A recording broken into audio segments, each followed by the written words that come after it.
Well, I thought I was recording. I guess I wasn't, so I'm starting over again. I made it through the first five. I'm taking a video for y'all showing me working the lab out. Um, I did the first five thinking I was recording, but I'll go over these again. Basically, I'm going to record this and upload it to YouTube so you guys can understand how I did this and how I thought about it. Um, I'm here. I've got my graph paper all set up. I've got my lab, a couple of pencils, calculator, drink. If you guys weren't around, I'd have my music on. Um, Try to be relaxed when you do these things, I guess. This is harder when you're in a group. Anyway, so let's go over all the questions real quick. Number one, a researcher uses an anonymous survey to investigate the study habits of American college students. Based on a set of 56 surveys that were completed and returned, the researcher finds that these students spend an average of 4.1 hours a week each week working on course material outside of the class. For this study, the set of 56 students who returned a survey is an example of what type of study: quasi-experimental, correlational, or truly experimental. Okay, this study is an obvious example of a correlational design. In this example, the researcher does not manipulate any variables. In a quasi-experimental or a truly experimental design, the researcher would have had an independent variable and a dependent variable. They would have manipulated something and measured another. In this, they're simply surveying, basically getting natural behavior from these humans. Okay, so that's correlational. Number two, a researcher in Florida is curious about the average monthly cell phone bill for all high school students in the state of Florida. If this average could be attained, it would be an example of a sample or a population. Okay, this one's a little tricky, but you have to ask yourself, what is the population that the researcher is looking for? Now, in this particular example, it's all high school students in Florida. Okay, all high school students in Florida. The question asks, if you could get that average, what would it be? So if you're looking at the average of all high school students, that's the population. He's looking for the population. Now, had he been looking for all high school students in the United States, but only sampled from Florida, then he would have had a sample. Okay, so that one was population. Okay, number three, statistical methods that use sample data to answer general questions about a population are called statistics. Okay, kind of a trick question, but those are just simply statistics. Four, if I had a variable in my study that described people in terms of hair color, what kind of scale of measurement is this? Okay, that would be nominal. Okay, it's nominal. There is no information about number, which would be quantitative data. Okay, for brownie points, you could also put that this is qualitative data. It only tells you the quality of the variable, not any numerical information. Okay, nominal. Let's see. The average verbal SAT score for the entire class of entering freshmen is 530. However, if you select a sample of 20 freshmen and compute their average verbal SAT score, you probably will not get exactly 530. What statistical concept is used to explain the natural difference that exists between a sample mean and the corresponding population mean? We beat this up in class, and you should know by now that this is an example of sampling error. Okay, population or sample will never accurately represent the population 100%. It just won't happen until you have the entire population sample. Okay. Number six. I placed fifth in an autocross with my friend's E30 race car. This would be an example of what scale of measurement? Okay. Anytime you have a rank ordered measurement, first, second, third, and fourth place, it's going to be, I haven't answered this one on paper yet. It's going to be ordinal. Okay, that's ordinal scale of measurement. This does give information about which came first, okay, but it gives no indication of the distance between first, second, and third. Okay, gives no indication of first, second, or third. 7, determining a person's reaction time in milliseconds would involve measurements on a blank scale of measurement. Okay, anytime you're talking about a divisible scale like that, something that gets smaller and smaller and smaller and can potentially be even smaller, or larger, you're talking about ratio, true ratio data, okay? Infinite number of numbers on a number line is ratio data. All right. Oh, shit. Now I got to break out the calculator. Okay. Oh, not yet. Not yet. Number 8. Okay. Number 8 asks, what is the final step to be performed in the following mathematical expression? The sum, parentheses, sum x, parentheses, squared. Okay. If we're following PIMD sigma as, okay, we got parentheses first, okay, so we would do that first. Then we would do the exponent comes next. Multiplication and division, there's no multiplication and no division there. Then the sigma, okay. So in this example, there's no addition and subtraction afterwards. So what you would do for what you would do in this case is you would do the parentheses, exponent, and then sigma. So the answer for this one is sigma, okay? That's the last step in that process, okay? So now we're going to get to an actual computed example. Hopefully I can get this close enough to where y'all can see it good. Check the camera. We'll start computing. Okay. Should be able to see this okay. So I'm going to make this as neat as possible. I'm a naturally messy person, so put this there, 9. Okay.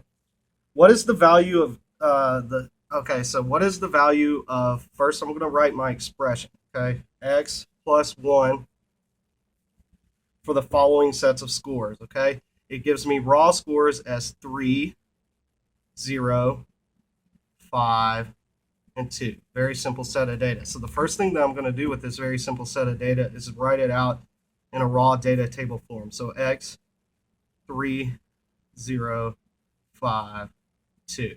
Okay? Now, to do this expression, and one of the easiest ways to do it is just to make a column of your parenthetical expression. So I'm going to do X plus 1. Make another column. Okay? X plus 1 is 4. 0 plus 1 is 1. 5 plus 1 is 6. And 2 plus 1 is 3. Okay? I don't even need my calculator for this. Then it's asking me to sum that total. Okay? So I'm just going to come down here and I'm going to get that the sum of x squared plus 1. I mean x plus 1. Okay?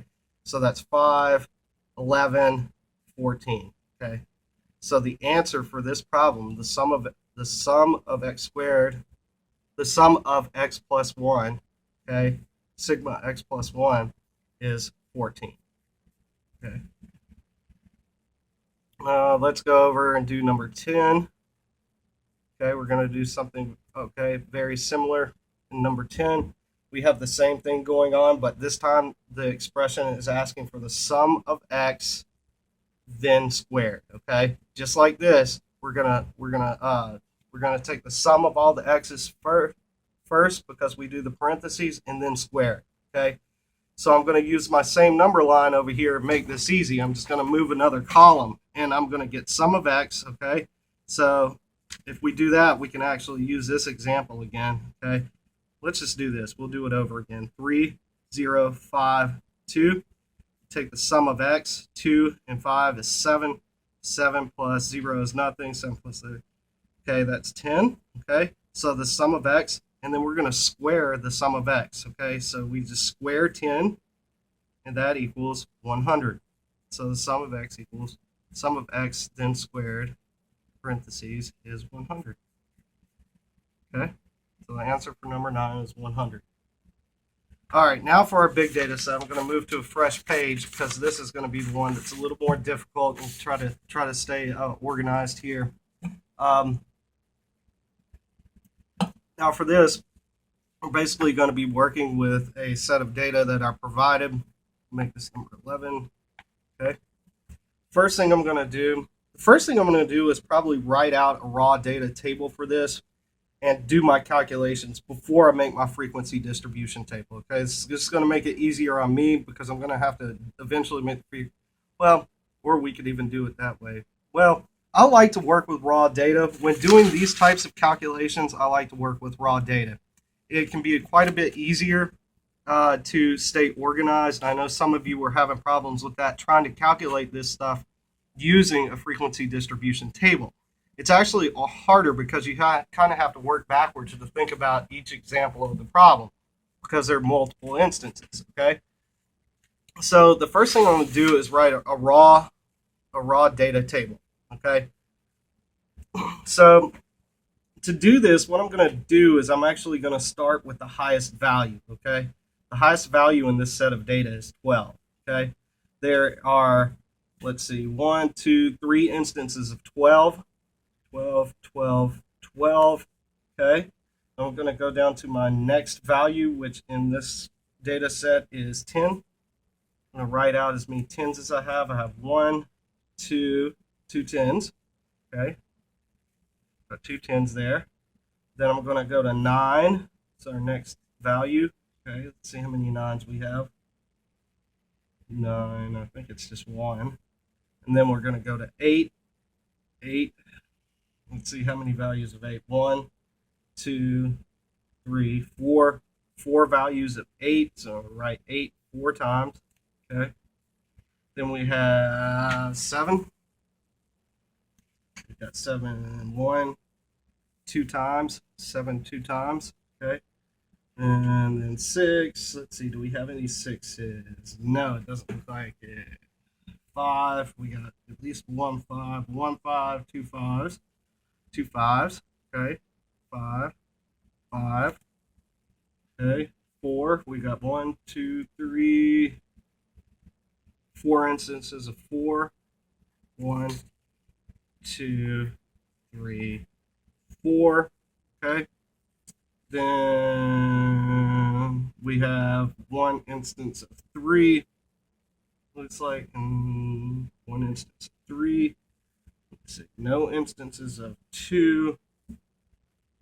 And 1 instance of 1. Okay, so this is our raw data table.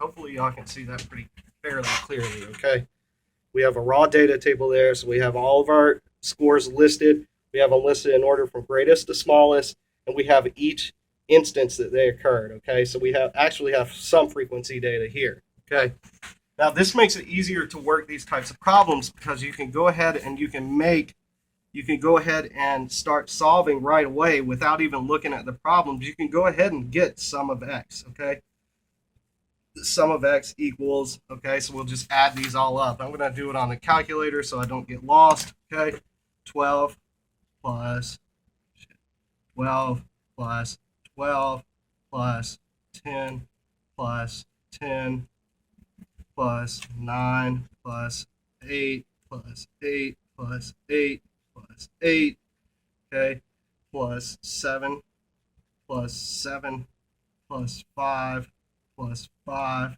plus 4 plus 4 plus 4 plus 4 plus 3 plus 1. Okay, I can go back. Doing it with a graphing calculator makes it easy because you can do these long expressions. If you have a normal calculator, you may only add a few at a time and keep a running total. But yeah, so sum of x equals 141. So that's the first thing I'm going to do, okay, is I'm going to sum of x, okay? Then I'm going to do, just because I already have the data here and without even looking at these problems yet, okay, I'm just going to go ahead and I'm going to get the value for the sum of x squared, okay? That's parentheses, sum of x, and then squared. So I want 141 squared, okay? Now you might be asking me, okay, I'm going to do it on my calculator, 141 squared, why I'm doing this, okay? Because as we progress in the class, we'll actually need this number to work a bunch of statistics, okay? Now, another thing I'm going to do right out of the gate before I do anything else, before I look at my problems, is I'm going to go ahead and get the sum of the squared x's, okay? So I'm going to get x squared. I'm going to make a column labeled x squared, okay? 12 squared is 144. So 144, 144, 144. We already know that 10 squared should be 100. So I'm going to do that. 100. 9 squared, probably 81, but I'm going to double check on the calculator because I'm a math idiot. Okay, 81, 8 squared, I can't remember, so I'm just going to do it on a calculator. 64, 64, 64, 64, okay. 7 squared, 49, I think, 49, okay. So we got 49, 49, okay. 5 squared is 25, 25, 25. 4 squared is 16, so we got 16, 16, 16, 16. 3 squared is 9, and 1 squared is 1. I'm going to get the sum of x squared, okay? So I'm going to get sum of x squared, okay? That equals 144, we'll do this on a calculator, plus 144 plus 144 plus 100 plus 100 plus 81 plus 64 plus 64 plus 64 plus 40. Oh, let's see, I need one more 64. Okay, plus 49 plus 49 plus 25 plus 16 plus 16 plus I've got 2 16s. I need 4 16s. 16, 16, 9, and 1. Okay, so that total is 1,166. All right, now I haven't even looked at my problems, but I can go over here and I can start to ask myself, did I calculate any of this stuff already? Okay, so what is the sum of x? Okay, I already have the sum of x. The sum of x is 141. Okay, so I'm going to write my answers. How am I going to do this? Well, what I'll do is I'll make a column here for all of my answers. Maybe make it on a new sheet. That way I can keep up with it. Number 11, answers. Okay. The first question is actually make a frequency distribution table. I'm going to do that at the end because I find it easier to do the calculations first. Okay. The sum of x equals 141. Okay. The next question in there was, what is the sum of x squared? Okay, sum of x squared equals what? Okay, so I already calculated that. The sum of x squared, okay. So the sum of x squared, you would do the squares first. So this is the squares first, okay, this x squared column. And the sum of x squared, as it's written like this, or written like I have it in the question, is 1166. 1166, okay.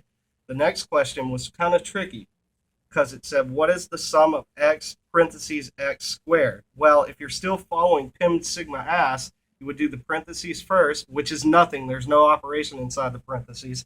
Then the exponent 2, so you'd square all the x's, then sum them up. So it's still 1166, okay? So next question was, what is the sum of x minus 2 squared, okay? So the next question is, what is the sum of x minus 2 in parentheses, then squared, okay, equals what? Okay, to do this operation, we can simply make another column, okay? That's why you want to stay organized in this fashion. We're going to make another column, and we're going to call that column the operation inside of the parentheses, which is x minus 2, okay? So we're going to take our x values and subtract 2 from each one of them, okay? So I got 10, 10, 10, 8, 8, 2 from 9 is 7. 2 from 8 is 6. 6, 6, 6. Okay. 2 from 7 is 5. 5. 2 from 5 is 3. 3. Okay. 2 from 4 is 2. 2, 2, 2. 2 from 3 is 1. Sorry, guys. I have to think about it for a second. And 2 from 1, okay. 1 minus 2 is negative 1, okay? So we're throwing a little bit of a monkey wrench in there. Negative 1, okay? Then I'm kind of getting messy here, okay, which I didn't mean to do, but I'm going to sum up this column, okay? I'm going to sum up this column, even before I look back at the answer to see what I'm supposed to be doing, okay? I'm going to sum up this. Well, no, actually, it's not asking for that. It's asking us, okay, sum parentheses, exponent. Okay, so now it wants the exponent next. So no point in summing that column because we don't need that sum total for that. We need the sum of the squares of these numbers. So we're going to make another column, okay, and we're going to call that column x minus 2 squared, okay. we're gonna go ahead and we're gonna keep our column system rolling here, okay?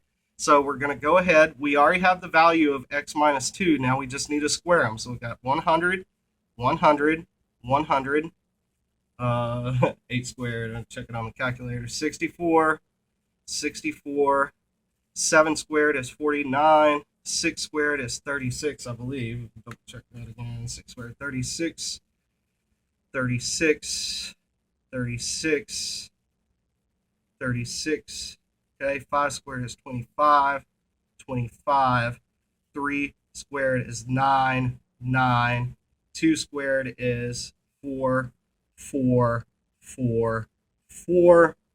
And 1 squared is 1. Negative 1 squared is 1, okay? Now, another student asked me this question because their calculator, if you press in negative 1 squared, will give you negative 1. But the squared value of any squared negative number is always going to be negative 1 times negative 1. So you actually get a positive value for that number. The calculator doesn't automatically express this, okay? If you use parentheses in your calculator like I'm doing right here and then square it, you're taking the absolute value, which is 1, okay? So a negative squared number, negative number by itself, okay, squared by itself, negative 1 times negative 1 is actually positive 1, okay?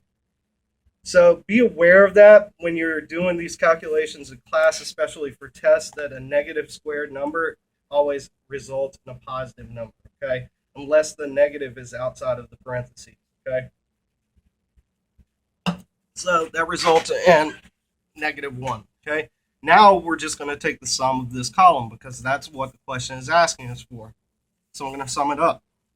100 plus 100 plus 100 plus 64 plus 64 plus 49 plus 36 plus 36, 36 plus 36 plus 36, 4 times there, plus 25 plus 25 plus 9 plus 9 plus 4 plus 4 plus 4 plus 4 plus 1 plus 1.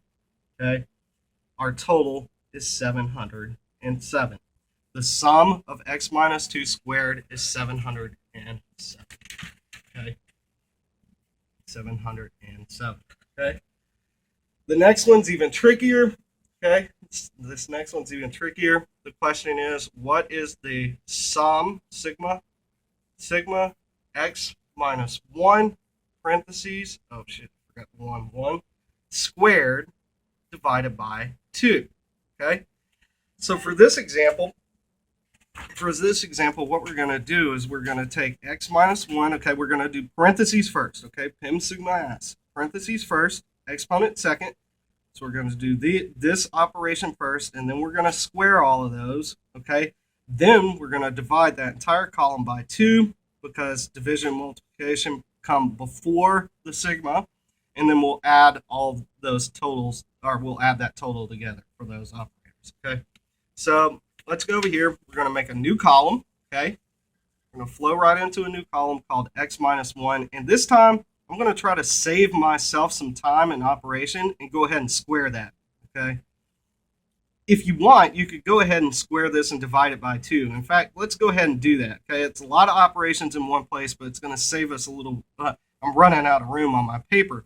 But of course, you can do this if you're confident in making those operations go the first time without having a mathematical error. But hopefully we can make the calculator do all the heavy lifting for us. So we're going to go ahead and try it. Okay. So x minus 1. So the first thing is we're going to have 11. 11 squared divided by 2. So we're going to do 11 squared divided by 2. Okay. That is 60.5. Okay. 60.5. 60.5, 60.5, okay? Next number is 10. We're working off our original data set, our raw data set, okay? We're plugging these x's into this expression, okay? So I'm going to take 10 minus 1, square it, and divide by 2, okay? So 9 squared, okay, divided by 2, 40.5, okay? 40.5, 40.5, okay? Next number in our raw data table is 9. We're going to minus 1. 8 squared divided by 2. It's 32. Okay, we only have one of those. We got 4 8s. 8 minus 1 is 7 squared divided by 2. 24.5, 4 times. 0.5, 5, 5. Okay. So next number is 7 in our raw data table. So we're going to have 6 squared divided by 2. 18. 18. Okay, 5 is the next number. 4 squared, 16. Divided by 2 is 8. Okay, 8, 8. Next number is 4. 4 minus 1 is 3 squared is 9. 3 squared is 9. Divided by 2 is 4.5. That occurs 4 times. 4.5, 4.5, 4.5. Okay. So the next number on our table is 3 minus 1 is 2. 2 squared is 4. Divided by 2 is 2. Okay. So we have 2. And then 1 squared minus 1 is 0. Divided by 2 is 0. Okay. So we've done that complete operation on your data set here. So what we're going to do is just go back and add it all up now. Okay. The last operation was the sigma. So the sum of this total, or the sum of this column, is 60.5 plus 60.5. Oh, this is tedious in the calculator, but rather do it this way and try to add it in my head or do it by hand. 60.5 3 times 40.5 plus 40.5 twice plus 32 plus 24.5 4 times.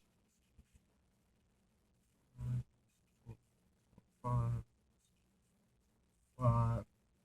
Now, some of you were asking me in class about writing these expressions. Okay, I'm halfway through totaling this. Okay, that basically this is going to be 24.5 times 4. It is. Okay, if you're a confident math person and you want to write a parenthetical expression that that shows that, it is easy enough as long as you follow the order of operations and you can do it in your calculator following the correct order of operations. You can add that way. Okay, it's fine.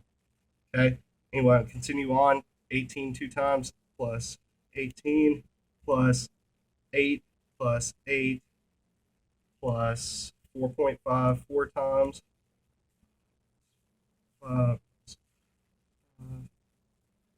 Okay, then I have 2 and then 0.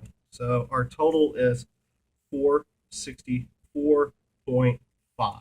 Okay, so the answer for that expression, what is the sum of x minus 1 squared divided by 2, is 464.5.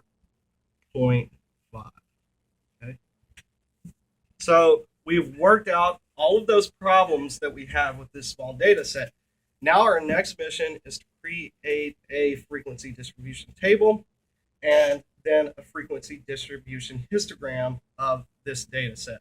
Okay. So I pretty much used up the page here. This is the format I'd like you to use when we're working these stats. So as we start to actually work stats problems, actually do inferential statistics, this manner of keeping up with the data is probably the best and most organized. Then you have your answers. If you have to calculate expressions, you can get sums easily. This is, to me, the clearest organization. I know it's a little long, but that's okay, because sometimes you sacrifice a little bit of length in writing for keeping your head clear and where you're at. Okay, that is important when you're doing this kind of stuff, because like I said in the very beginning of class, this is not difficult math. Okay, this is not difficult math at all. These are very simple things to do. And the difficult part with statistics is when you're working with these data sets and you have all these numbers. The hard part is keeping track of the numbers. So if you stay organized, you can easily do this, man. You can all be statistical ninjas. Okay. So anyway, now that I've done that, I'm going to come back and I'm going to write my frequency distribution table. Okay. To make this easy, without having to look at my lab paper to determine the frequencies, since I already pretty much, let's see, hopefully this is ripping this. Oh, I don't think this paper was meant to be ripped out. I have a razor blade here, though. Let's see if I can cut it out. the weird shit you find on my desk. Razor blades. Who knows? All right. So I'm going to cut this page out. It wasn't meant to be ripped out of this particular lab notebook, but probably just cut like 10 pages out. All right. So for the sake of ease, what I'm going to do is I'm just going to slip this over here because I already have my frequencies calculated in my raw data table, okay? I have them written out individually, but this makes my frequency distribution table much easier to write, okay? So as you remember from class, the frequency distribution will have the list of all possible X scores in the experiment, okay? We have a range of 12 to 1. Now, I saw a lot of you doing this in class incorrectly. You always start, okay? You always start with the highest value of X and go to the lowest, okay? It's a convention. I don't know what the convention is important for. I don't know everything there is to know about statistics. I don't claim to, but I will stick to that convention because that's the way it's done, and there has to be some kind of important reason, even if I can't see it, okay? So you're going to start with your highest range value, 12, and then you're just going to go 11, 10, 9, 8, 7, 6, 5, 4, 3, 2, 1, okay? Now I'm just going to look back at my chart since I already have these values calculated, okay? What's the frequency of the X's, okay? I have 12 3 times, okay? 12 is 3. 11, 0, okay? 10, 1, okay? 9, 1, okay? 8, I have 3 times. No, I have 8 4 times, okay? 7, I have that 2 times, okay? 6, 0. 5, once, twice. 4, I have 4 times. 3, I have once. 2, I have 0. And 1, I have 1. And there we go. We have a frequency distribution table. Okay, I have all the possible X values and all of the frequencies for those X values. Okay, now we're going to make a frequency distribution histogram. Okay, as you remember in class, this always involves an XY axis. That's why graph paper is nice. So I'm just going to start out here. Hopefully I have enough. This is, I stole this lab notebook from somewhere. In fact, it was for, I found this in my lab for the summer research program, AMRI, which is the technology center outreach thing that they do every year. I found this, nobody had used it, so I swiped it. Way I didn't have to go buy any. But the point is, this lab notebook has very, very tiny data squares, okay? Most graph paper, you can have bigger squares, so this one's pretty tiny. I'm going to try to make it work for what we're doing here, okay? So I'm going to draw my X and Y axes, okay? I'm just gonna arbitrarily go here. Doesn't really matter, per se. Oh, man, okay. I just want to, that eraser's horrible. It's going to be messy graphs. All right. I highly recommend a straight edge or a ruler for doing this stuff with. It'll make your stuff very much nicer. Okay. Now, I know in class we said that the axes should be about 2/3 of the width of the y-axis should be 2/3 of the height of the x-axis. It may be difficult to do here. Okay, that's not exact. You don't have to do that every time. But what we want to do is we want to represent our X values and our frequency values, okay, starting at 0. All right, for this, we label our X and our Y axis. We're going to say this is our X axis. This is our Y axis, okay? And I'm going to go ahead and I'm going to plot my frequencies. Now, if you want to, the way that you can get your axis to be 2/3 the length of your y-axis is that you change the value of what each one of these squares is, okay? So the value of the squares is not set in stone, okay? We could start and we could do a frequency, okay? So I'm also going to label this one, put frequency, okay, on this side, frequency. Okay, and on this side will be labeled X values, okay? So frequency and X values, okay? So in other words, I could start at 1. This line represents 1, and then go 2 lines up, and that represents 2. That'll make your that'll stretch your y-axis out a little bit. In fact, I'm going to do that just because it's going to look a lot better. Okay, so we'll label this first tick. I'm going to tick that as 1, 2. Okay, these are frequencies.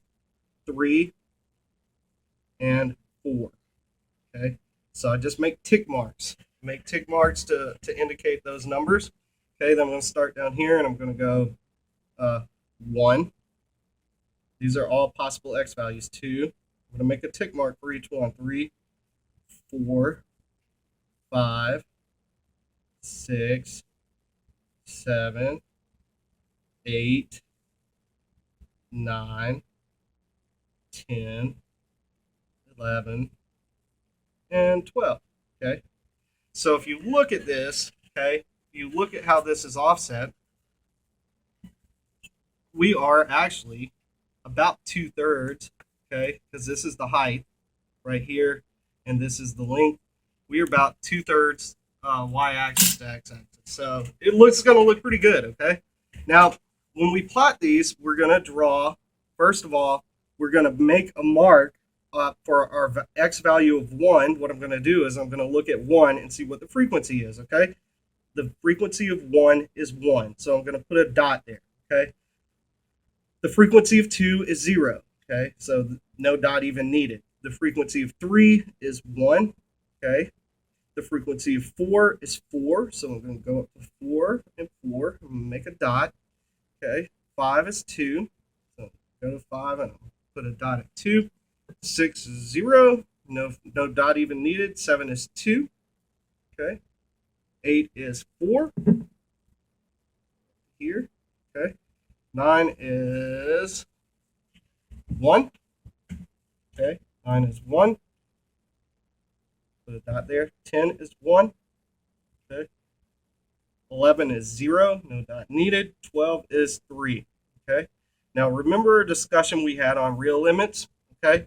You're going to represent the width of the range for each x value as an expression of real limits. That's where your bar comes from, okay?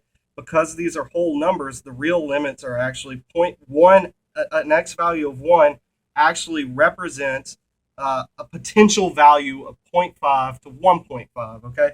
Now, a student had asked me to explain this a little better, so I had an example basically like this. Oh, I don't have a stopwatch with me today, okay? But let's say that I was recording a foot race, okay? And I was in a foot race with you, and you won the foot race, and your time was 6.2 seconds, okay? Let's say that your time, I have scratch paper on hand, okay?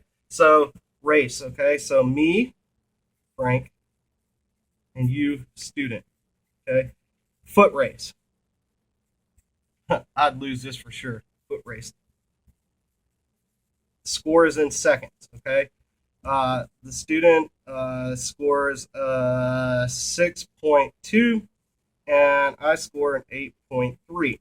Now, if you look at this and you use the stopwatch, your stopwatch is only good to 1/10 of a second. This is 1/10 of a second, 6.2. But 6.2 could also be 6.200000009 seconds, okay? Because your stopwatch didn't measure that far. Or this 6.2 could be 6.299999999 forever, almost 6.3. So the real limit for this actual measurement, because the measurement is not the measurement of your stopwatch is just rounded, okay? It's all about rounding. This score, 6.2, is rounded to 0.2 because your stopwatch doesn't measure any lower than that, okay? Now, if it rounded up, it could be rounded up to 6.3 in this case, if it is this number. And if you round down, it's going to round to 6.2 in that case, okay? So this sets up a real limit, okay? So the real limit of 6.2, in other words, 6.2 could also be 6.1599. That also rounds up to 6.2, okay? So in this case, your real limit is actually 6.15 to 6.25. Any higher than that, this will round up, okay? Any lower than this, it rounds down, Okay, so it's all about rounding. So that's how we represent the width of our bars. We do an X value frequency distribution. The score of 1 in this particular instance actually could have been between 0.5 and 1.5. So we're going to draw our bars to the 0.5 level. I need my sharp pencil back, okay? So I'm going to draw a bar to 0.5 over at 1 to 1.5. That's our first bar, and then I'm just going to simply shade it in, okay? Shaded, okay? Our next value is 3 with a distribution with a frequency of 1. So I'm going to start at 2.5, the real limit, and I'm going to draw my bar up to 1 and then over at 3.5 and shade it in. Probably should have made this graph a little bigger for y'all, but this is okay. This illustrates the point. Our next one was 4, okay, 4 with a frequency of 4. This one needs to go all the way up from 3.5, okay? We're start at 3.5 right there. I'm going to draw that all the way up to 4, a frequency of 4. Then I'm going to come over and I'm going to draw it from 4.5 down, okay? So I'm going to draw that down to 4.5 because that's the width of our bar, okay? I'm just going to simply shade it in. Shade. Okay? Same thing for 5. 5 had a frequency of 2, so we've already driven the line from 4.5 up. We're going to draw over to 4.5 to 5.5. Use a straight edge, probably make this prettier. Okay, I'm going to shade that in. Okay, shade it in. Okay, next value is 7, so we're going to go to 6.5. Our real limit, draw up to a frequency of 2, over to 7.5, and down. Okay, shade that in. Value for 8 was 4. Our frequency for 8 was 4, so we have 7.5 already. We're going to draw that line all the way up to 4, go across and come down at 8.5, X value of 8.5, shade that in. Okay.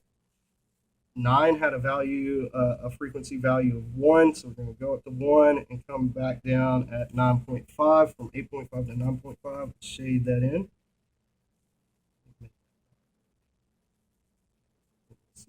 Okay, shade that in. 10 also had a value of 1, so I'm going to go to from 9.5 to 10.5, shade that in.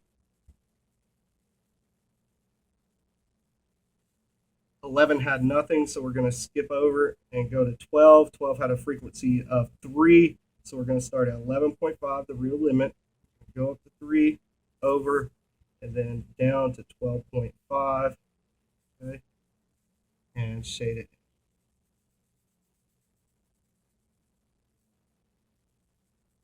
And there you have it, folks. That is a frequency histogram, or yes, a frequency histogram for the data that we had in this problem set. It's a very reliable visual idea of what your data is doing. Okay, so it's kind of small. Take the camera off now. I'm going to put it closer so you can see it, but hopefully this illustrates how you do this. Okay. Let me see if I can get this up. I stole a chemistry ring stand to do this. So, all right. There you go. Frequency distribution histogram. Frequency distribution table. And all of your answers for those questions. Beautiful. Pretty graph. Pretty graph. All right. Well, if y'all have any questions, just let me know.